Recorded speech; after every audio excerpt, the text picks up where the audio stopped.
Bonjour, que la paix soit sur vous. L'auteur de la chaîne SoftZilog avait fait beaucoup de vidéos notamment contre l'islam, des vidéos pour la plupart de désinformation. L'auteur de cette chaîne est depuis décédé et donc c'est naturellement que j'adresse mes condoléances à sa famille. Le but n'étant pas de critiquer l'homme, mais de répondre à ses idées et à ses arguments. Il y a quelque temps donc, SophieSlog publiait une vidéo de frère Rachid, un musulman converti au christianisme, où frère Rachid parle de ce qui est selon lui l'instrumentalisation du terme islamophobe par les musulmans. Écoutons ce qu'il a à dire. Islam silences us in the East by threatening some of us, arresting some, persecuting others, and killing the apostates.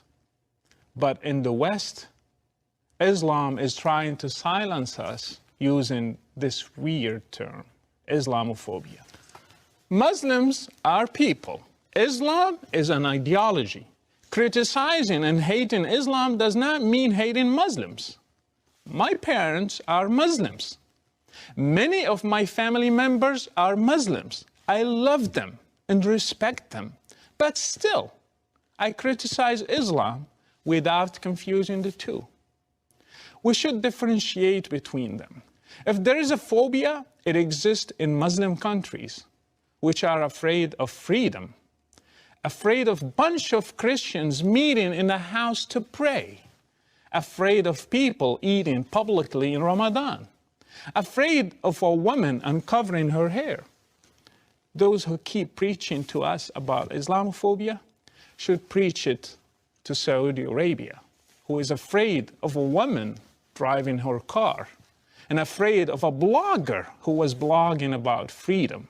Premièrement, le terme islamophobe, islamophobie n'a pas été inventé par des musulmans, mais par des non-musulmans, comme me l'a fait remarquer un des abonnés de notre chaîne dans l'ouvrage La politique musulmane dans l'Afrique occidentale française. Mais ce n'est pas la seule apparition de ce terme, on peut le voir aussi dans l'ouvrage datant de 1912 au Sénégal, Niger, ou dans un numéro de la revue L'évolution algérienne et tunisienne. Donc non, contrairement à ce que dit et sous-entend Frère Rachid, et cette chaîne donc qui relaye le discours de Frère Rachid, le terme islamophobe n'est pas une invention des méchants sarrasins afin de faire taire les non-musulmans. Certains non-musulmans d'ailleurs me critiquent car j'utilise ce terme islamophobe, pensant ainsi que je fais comme ils le disent de la pleurniche. C'est un terme pourtant que j'utilise simplement pour décrire des personnes ayant un discours critiquant fortement l'islam. Donc lorsque je l'utilise, c'est surtout dans un but pratique. C'est plus simple de dire islamophobe que personne critiquant fortement l'islam, par exemple. Certains vont aussi nous dire je ne suis pas islamophobe, je n'ai pas peur de l'islam, voulant ainsi rester dans une sémantique littéraliste. Et ça, je le dis, il ne faut pas toujours avoir une vision littérale de la sémantique d'un mot. Il y a aussi des conventions qui font que le mot évolue. Par exemple, et là je sais que beaucoup de mes frères et sœurs en islam ne vont pas forcément être d'accord avec moi, mais lorsqu'on nous accuse, nous les musulmans, d'être antisémites, beaucoup de nos frères et sœurs répondent de cette manière. On ne peut pas être antisémite puisque pour beaucoup d'entre nous, nous sommes des arabes et que les arabes sont des sémites. Donc il est impossible pour un musulman, notamment arabe, d'être antisémite pour cette raison. Je comprends bien sûr le contre-argument. Et bien que ce soit techniquement vrai, les conventions font que le mot antisémite aujourd'hui désigne dans les faits exclusivement la haine des juifs et non pas la haine de tous les sémites, notamment des arabes. Il serait fastidieux et selon moi vain, de lutter contre des conventions sémantiques comme celle-ci, des conventions sémantiques trop bien établies, et qu'il n'est pas indispensable selon moi d'essayer de réfuter. Et il n'est pas, selon moi, indispensable d'essayer de réfuter notamment cette convention sur le mot antisémite. Pareillement, les non-musulmans devraient comprendre que lorsqu'on parle d'islamophobe, on ne désigne pas forcément des gens qui ont une peur bleue de l'islam, mais simplement des gens qui s'inscrivent dans une critique radicale des textes islamiques, ou tout simplement des personnes détestant l'islam, passant beaucoup de temps à critiquer l'islam, des personnes par exemple comme Abbé Pagès. Il y a différents types d'islamophobes, et selon moi, il n'est pas bon d'essentialiser, même si parfois c'est plus facile. Depuis longtemps d'ailleurs, je souhaite donner une petite conférence sur le sujet, islamophobes, les comprendre pour mieux nous défendre. Malheureusement, c'est pas encore à l'heure du jour, mais je compte bien mener à bien cette conférence, si Dieu le veut. Maintenant, est-ce qu'il est possible d'être islamophobe, donc de détester l'islam, sans détester les musulmans? Si je pensais comme le font beaucoup d'islamophobes, je répondrais de la manière suivante. Tous les islamophobes ne détestent pas les musulmans, mais tous ceux qui détestent les musulmans sont des islamophobes. Ou encore, tous les islamophobes n'attaquent pas physiquement des musulmans, mais tous ceux qui attaquent physiquement des musulmans sont des islamophobes. Ces phrases rapides à l'emporte-pièce sont très populaires lorsqu'on les utilise au sein de notre propre camp. J'utilise exactement le même type de procédé que les islamophobes. Ils vont nous dire la chose suivante. Tous les musulmans ne sont pas des terroristes, mais tous les terroristes sont des musulmans. Bien entendu, ce genre de procédés sont selon moi inutiles et contre-productifs. Pour répondre clairement à la question maintenant, oui, il y a des personnes qui détestent l'islam, mais qui aiment sincèrement les musulmans. Ils pensent par exemple que l'islam est une mauvaise religion, mais que les musulmans sont des gens bien. Voire ils admirent les musulmans, ou ils sympathisent avec leur cause. On peut le voir notamment dans le livre de la chercheuse Fatiha Koues, Convertir le monde arabe, l'offensive évangélique, où on voit que des missionnaires protestants dans des pays musulmans ont été les premiers à condamner la politique américaine concernant l'entité sioniste. On voit même le témoignage d'un missionnaire protestant qui sympathise avec le peuple libanais lors de la guerre entre l'entité sioniste et le Liban. Et ces personnes gardant bien entendu une attitude critique envers l'islam. Et Fatiha Koues en parle dans son livre de ces personnes qui sont en rupture avec les évangéliques dispensationalistes sionistes tout en étant des missionnaires et des critiques de l'islam. Donc c'est possible en effet techniquement pour une personne de détester l'islam, mais d'aimer les musulmans. En France par exemple, vous avez des personnes comme Jean-François Chemin, auteur de Kiffe la France et d'un livre de témoignages de musulmans convertis au christianisme, un livre que j'ai lu par ailleurs.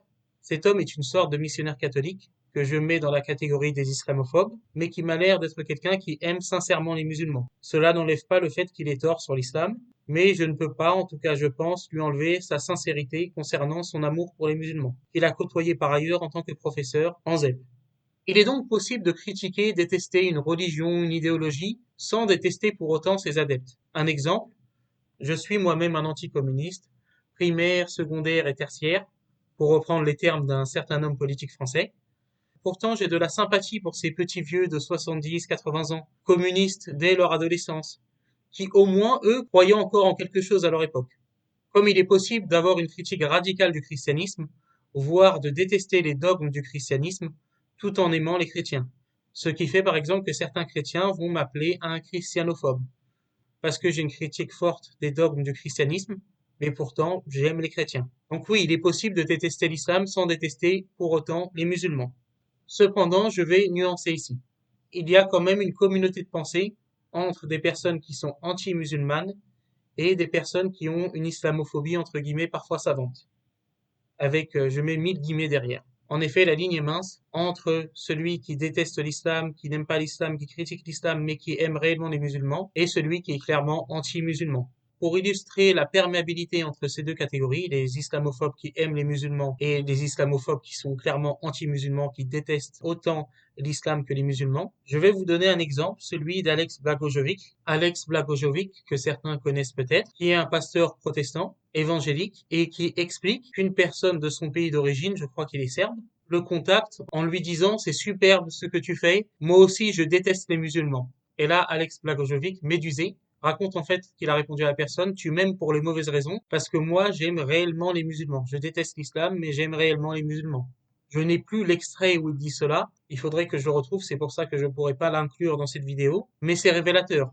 Vous allez avoir des islamophobes qui vont essayer de faire la distinction et qui vont réellement faire la distinction où ça va pas être artificiel, mais une partie de leur public ne va pas simplement comprendre critique, haine de l'islam, mais aussi haine du musulman.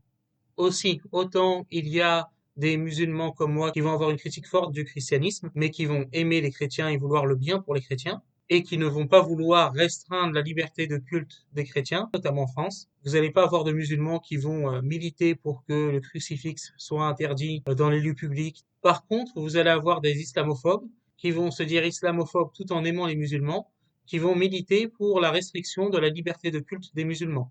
Notamment, ces personnes vont être en faveur de toutes les lois qui vont être contre le voile islamique. C'est une nuance que je souhaite apporter. Il y a aussi un autre élément. Si les chrétiens veulent nous faire le reproche du fait d'utiliser le terme islamophobe, pourquoi alors il y a des associations chrétiennes en France, comme l'Observatoire de la christianophobie, qui utilisent le terme christianophobie? Observatoire dont le président était un des patrons d'émissions de Radio Courtoisie, Monsieur Amish, aujourd'hui décédé. Dernier point, lorsque Frère Rachid nous parle de la persécution réelle ou supposée des chrétiens en terre d'islam, notamment des convertis, et nous dit que l'islam a la phobie de ceux qui pensent différemment, parce que je n'ai pas de connaissances théologiques suffisantes au niveau islamique concernant la gestion de la liberté de religion en islam, je laisse ce sujet à des frères bien plus compétents que moi. Cependant, j'appelle Frère Rachid à faire preuve de cohérence. Lui est protestant. Frère Rachid, dans une vidéo, a ironiquement comparé nos savants, en se moquant d'eux, en se moquant des questions théologiques, notamment de jurisprudence qui pouvaient être posées, avec leurs savants, avec les savants des chrétiens. On va citer ces savants. Déjà, Augustin, dont se réclament certains protestants, notamment les protestants historiques, interpréter Luc 14, contraint Léa à y entrer afin que ma maison soit pleine, comme une injonction pour faire entrer les hérétiques au sein de l'Église, de la véritable Église universelle, catholicos. Et les protestants historiques, notamment luthériens, vont considérer que catholicos, c'est eux. C'est eux la véritable Église universelle. Mais on peut le voir avec Jean Calvin, qui persécutait les hérétiques. Et j'entends certains protestants qui vont me dire, oui, mais cela ne nous intéresse pas, Calvin a pu faire des erreurs, mais l'erreur vient de Calvin, et non pas de la Bible. Pourtant, Calvin se base bel et bien sur le Lévitique 14, 26, pour justifier même après la période post-Nouveau Testament, donc pour les chrétiens la période de la grâce, le fait de mettre à mort les blasphémateurs et le fait de mettre à mort les hérétiques. Donc ces textes de l'Ancien Testament étaient encore mobilisés par les chrétiens à l'époque de la Réforme pour justifier la persécution des hérétiques, et notamment des hérétiques qui expriment leur hérésie publiquement. Il suffit de voir ce qu'a donné la République de Genève avec Calvin et toutes ces personnes qui ont été mises au bûcher. Ce n'est pas simplement une spécificité catholique. Tout dernier point. Frère Rachid, il me semble, est un citoyen américain. Il ignore peut-être une chose sur les États-Unis, c'est que l'État du Maryland a été fondé afin d'accueillir les catholiques qui étaient persécutés par les protestants. Ces protestants avaient accès à la Bible, tout comme frère Rachid. Donc la question qui se pose, c'est pourquoi ils sont arrivés à des conclusions différentes de frère Rachid sur la liberté religieuse. Pourquoi frère Rachid, qui semble trouver la liberté religieuse dans la Bible, ces protestants américains ne l'ont pas trouvé ou l'ont ignoré? C'est une question que je me pose. Ce n'est pas pour rien d'ailleurs que c'est les baptistes, avec Thomas Jefferson, qui ont insisté afin que soit ratifié le premier amendement de la Constitution. Pourquoi? Parce qu'ils avaient peur d'être persécutés par les autres dénominations chrétiennes. Et bizarrement, dans l'histoire du christianisme aux États-Unis, c'est toujours les dénominations qui étaient persécutées qui demandaient la liberté religieuse.